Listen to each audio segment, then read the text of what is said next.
Unidad 7. Los sistemas de información gerencial. Unidad 7.1. Dato, información y conocimiento. ¿Qué es un dato? Un dato o datos consisten en hechos u observaciones sin gran significado y sin utilidad o valor para ser utilizados en el proceso de toma de decisiones gerenciales, hasta que hayan sido puestos en un contexto, procesados e interpretados.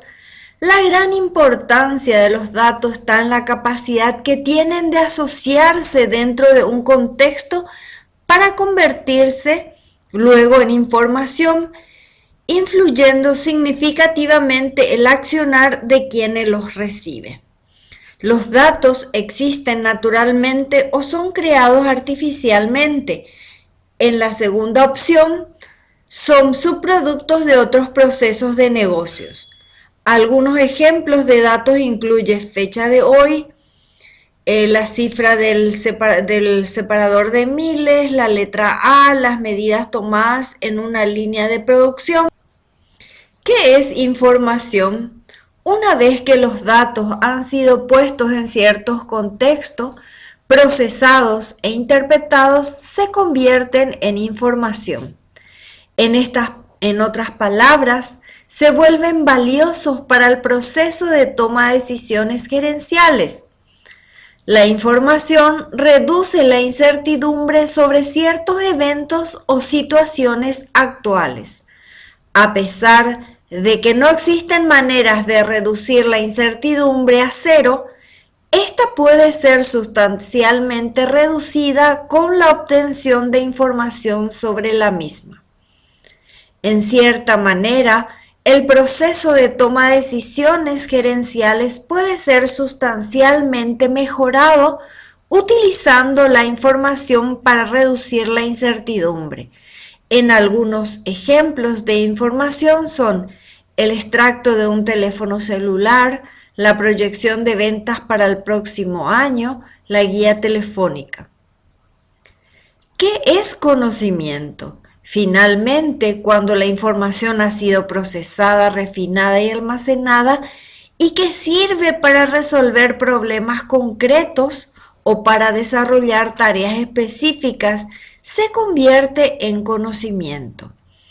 El conocimiento, por definición, sirve para resolver problemas organizacionales específicos.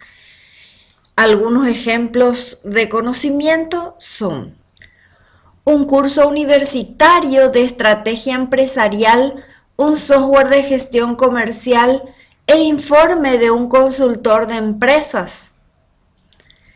7.2. Creación y fuentes de información. ¿Cómo se crea información? La información debe ser colocada en cierto contexto para que sea entendida y posteriormente utilizada en el proceso de toma de decisiones gerenciales. Este proceso se ilustra en el siguiente gráfico. Se ingresan los datos que son procesados y luego se convierten en información. Los 5 procesos que se utilizan para transformar los datos en información son los siguientes. 1. Clasificar. Consiste en colocar los datos en categorías. Un ejemplo concreto de este proceso consiste en categorizar los costos incurridos en la producción de un bien en costos fijos y costos variables. 2. Ordenar. Consiste en colocar en cierto orden general o particular los datos. Por ejemplo, los datos sobre un cliente pueden ser buscados tanto por su nombre y apellido como por su número de cliente. Agrupar. Consiste en sumarizar los datos calculando promedios, subtotales y totales. 4. Calcular. Consiste en sumar, multiplicar, dividir y restar los datos entre ellos. Por ejemplo, para saber cuánto es el monto de la comisión a ser percibida por un vendedor, se debe multiplicar el porcentaje de comisión que le corresponde por el total de las ventas que realizó. 5. Seleccionar. Consiste en elegir y descartar datos de acuerdo a ciertos criterios. Por ejemplo, una organización puede crear una lista potencial de clientes seleccionando aquellos que han realizado compras por encima de cierto monto. La mejor manera de entender cómo los datos se transforman en información y finalmente en conocimiento es observado e interpretado la pirámide de la información. Con esta pirámide se demuestra cómo ocurre este proceso. Entonces tenemos por un lado que se puede clasificar, ordenar, agrupar, calcular y seleccionar los datos. Estos datos que están aquí luego se convierten en información y por último en conocimiento. ¿Cuáles son las fuentes de la información? La información puede obtenerse de fuentes formales e informales. Cada una de estas fuentes tiene características que la vuelve apropiada para ciertas aplicaciones. Debemos destacar que ambos tipos de información se encuentran presentes en todo tipo de organizaciones. La información formal. La información formal tiende a presentarse de manera consistente a través del tiempo. Por ejemplo, los informes contables se presentan en ciertos formatos preestablecidos con anterioridad. Son estos formatos preestablecidos los que permiten a los gerentes que utilizan este tipo de información encontrar los ítems más relevantes de manera rápida y precisa. Además, la información transmitida formalmente tiende a ser más confiable y relevante para el proceso de toma de decisiones gerenciales. Pero la información formal presenta ciertas desventajas.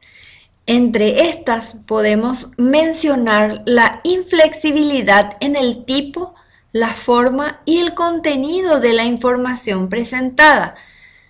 Pero tal vez su mayor desventaja sea el hecho de que se ignora totalmente a la información obtenida informalmente. La información informal. En lo que respecta a la información informal, esta se genera a través de procesos informales y poco estructurados y se transmite vía canales de comunicación oral. Este tipo de información tiende a ser más flexible porque las personas que la generan poseen más libertad para estructurar y presentar la misma. Pero, además de estas ventajas, este tipo de información tiene las siguientes desventajas. No puede permitir información voluminosa, se transmite lentamente y finalmente tiende a ser poco objetivo porque siempre lleva los prejuicios de las personas que lo producen y que también es a menudo dejado de lado por la información formal. Dos típicos ejemplos de esta clase de información son la conversación mantenida entre un vendedor y un cliente para la venta de un producto determinado y los comentarios entre empleados. Atributos de la información. Para que la información tenga valor en el proceso de la toma de decisiones gerenciales, debe poseer ciertos atributos que hacen que la misma posea calidad. O'Brien 2001. Nos presenta estos atributos en tres dimensiones: el tiempo, el contenido y la forma. Con la tabla que se inserta a continuación se puede apreciar cuáles son los atributos que componen cada una de estas dimensiones. Dimensión tiempo. Oportunidad. La información debe proporcionarse en el momento que sea necesaria. Actualidad. La información debe ser reciente al momento de suministrarse. Frecuencia. La información debe suministrarse con la frecuencia que sea necesaria. Periodo. La información puede proporcionarse sobre periodos pasados, presentes o futuros. Dimensión contenido. Exactitud. La información debe estar libre de errores. Pertinencia. La información debe estar relacionada con las necesidades de información de un destinatario específico para una determinada situación. Integridad. Debe suministrarse toda la información que se necesite. Alcance. La información puede tener un alcance amplio o estrecho, o un enfoque interno o externo. Desempeño. La información puede revelar el desempeño al medir las actividades logradas y el progreso alcanzado o los recursos acumulados.